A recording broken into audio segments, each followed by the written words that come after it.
Hello everyone and welcome to the second episode of 5 useful coaster designs.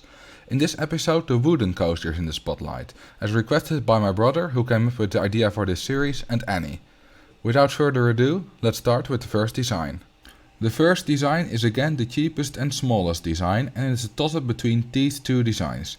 The red and white coaster is the cheapest design possible that's still at decent stats, whereas the black and blue coaster is a bit more expensive but also smaller and has higher stats.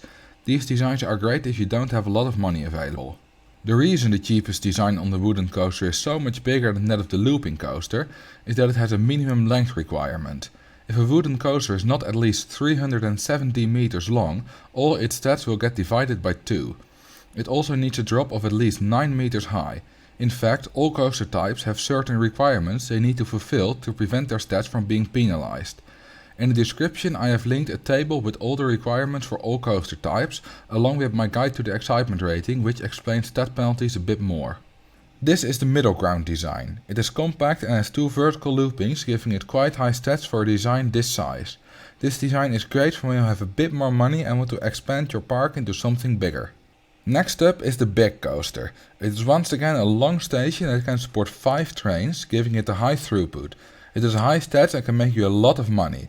If this is the only wooden coaster in your park, you can charge the maximum price of €20 for it for the first 5 months. It's also not that expensive for a big coaster at less than €9,000. This is a perfect coaster if you already have a lot of guests in your park and want to earn a buttload of money. The fourth design is again specifically designed for parks where the harder guest generation option is enabled, as you need rides that are at least 600 meters long and have an excitement rating of at least 6.00 to get more than 1,000 guests. This design is a compromise between size and cost. You could make a cheaper one and you could also make a smaller one, but this one is both relatively cheap and quite compact. The last design of today is a massive coaster with 6 trains and very high stats. This design is useful when you want to make the most money per guest, as you can charge more for it than any of the other designs.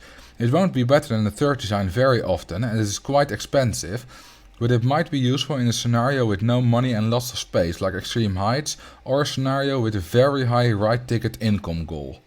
If you want to know how much you can charge for all your rides, there's a calculator for that in the description, along with a save file containing the 5 designs. If you have a specific coaster type that you want me to do next, please let me know in the comments below. Thank you all for watching and I will see you in the next video.